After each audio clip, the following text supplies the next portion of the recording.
So let's take the discussion further. We're joined by IEC Deputy Chief Electoral Officer for Electoral Matters, Masego Sheburi. Good evening to you, and thank you for your time.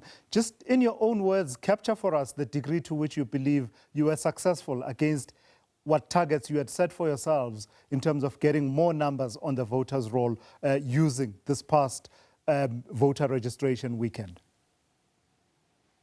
Good evening, Tulasizwe. The voter registration in the Republic is continuous. So we have drives continuously to refresh the voters' roll. Since the last elections, we have registered no fewer than 2.1 million voters in a space of 2 years. Unfortunately, in the same period, we've lost in excess of 800,000 people owing to death. So the two registration drives were a focal point to try to drive and animate people enough such that they turn out and register. The two registration gave us a yield of just under 800,000 cumulatively of new registrations.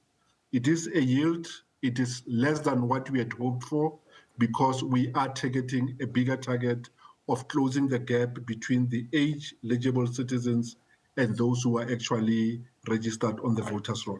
What did you find were the main drivers for people interacting with the IEC one way or another to either verify and confirm their current registration status or to register as new voters? I see that you are also including in your count a tally of which provinces had more enthusiasm than others. Indeed, the utility of a voter registration weekend like we had can't only be judged by the number of new registrations, important as that indicator is. In a local government election, half of the seats are elected to represent ward or geographically defined territories.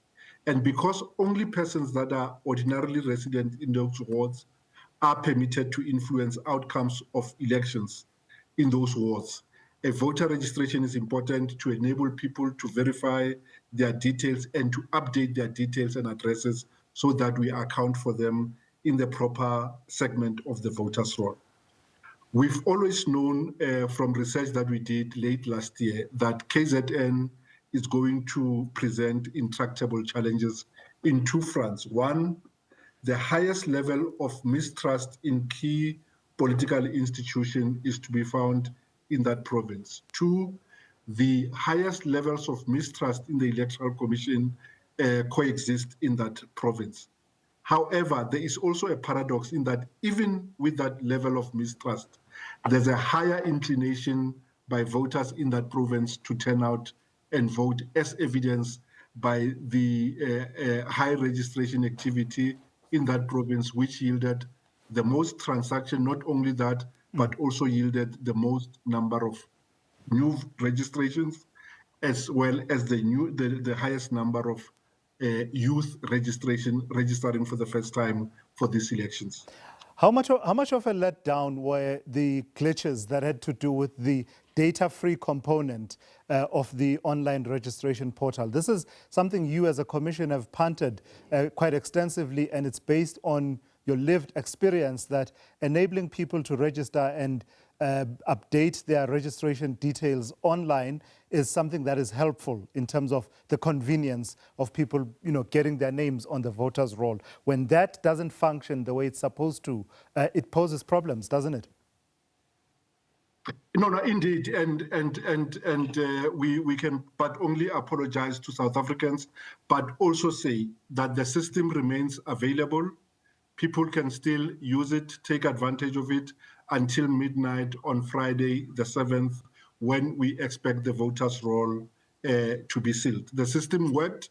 However, it resulted in slower response times because we are depending on other service providers in the internet ecosystem. But those who were inconvenienced have an opportunity until about Thursday or Friday this week to still go onto the zero-rated facility to register as voters.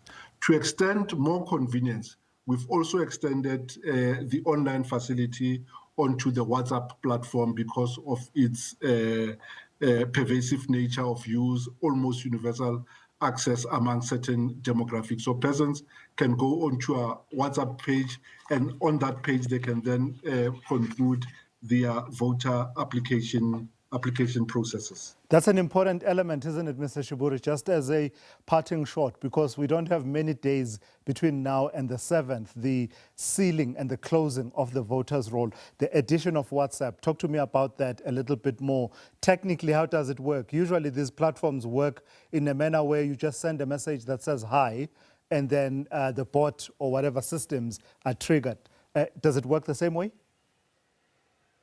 Indeed, you just send hi to our WhatsApp number, which is 0600 88 0000, and it will give you menu. And on that menu, you select voter registration. You follow the prompts, upload a copy of an ID. You select, if you are at home, you select you share your location, and the app will register you against that address. However, if you are not at home, and if you do not have a first line address, which is an address that can be geocoded, we will redirect you then to our online platform for you to use the mapping facility in order that you register yourself in a voting district linked to the ward in which you are ordinary resident. All right. We don't have time to go through all the details, but I believe the WhatsApp platform, being the newer one, is worth mentioning once again. What's the number that people can use to just send that message that says hi, and then it triggers the whole process? Just send hi to 0600 88 0000. Perfect. Got to thank you for your time. That's the IEC Deputy Chief Electoral Officer for Electoral Matters, Masego Sheburi, there, recapping on the weekend that just passed and the voter registration campaign. One more time, that WhatsApp number is the latest addition to the IEC's many platforms for voter registration. So WhatsApp, save the number, 0600 88 0000. 0600 88 0000. Save it, send them a hi, and pick it up from there. Let's populate the voters' roll, common voters' roll, ahead of the 4th of November.